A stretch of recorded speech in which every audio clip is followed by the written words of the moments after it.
Mais ce que j'aime dans cette histoire, c'est histoire d'amour, histoire comment Dieu nous aime, histoire comment Dieu tend sa main par l'homme, comment Dieu cherche à tout prix pour garder l'homme auprès de lui.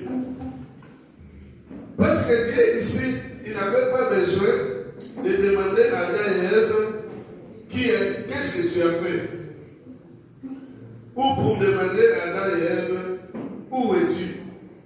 Parce que notre Dieu est omniscient, omniprésent.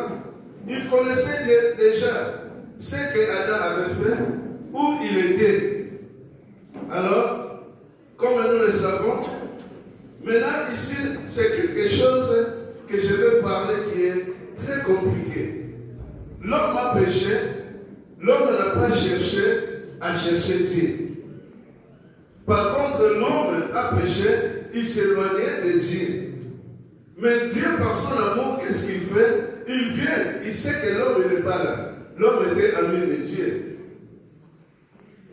Dieu a aimé l'homme. Quand Dieu venait dans le jardin, c'est dit l'homme courait près de Dieu. C'est dit Dieu se promenait dans le jardin avec l'homme. Mais cette fois-ci, Dieu vient, ne trouve pas l'homme. Vous voyez, mais l'amour de Dieu se cache où? L'amour de Dieu ne cache pas, ne cache où? Se cache sur la condamnation. Il ne condamne pas. Il ne demande pas qu'est-ce que tu as fait. Mais Dieu veut savoir où es-tu. Parce que d'habitude, quand je viens, tu es là. Tu viens me chercher. On se promène. Je crois qu'Adam parlait avec Dieu face à face.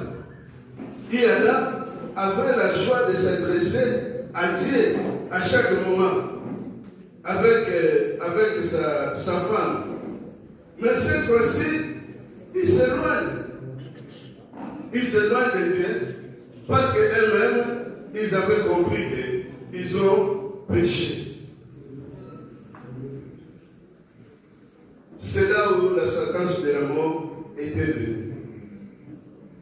Dieu dit à Adam et Ève, après toutes les choses, tu mourras. Tout ce que tu peux faire,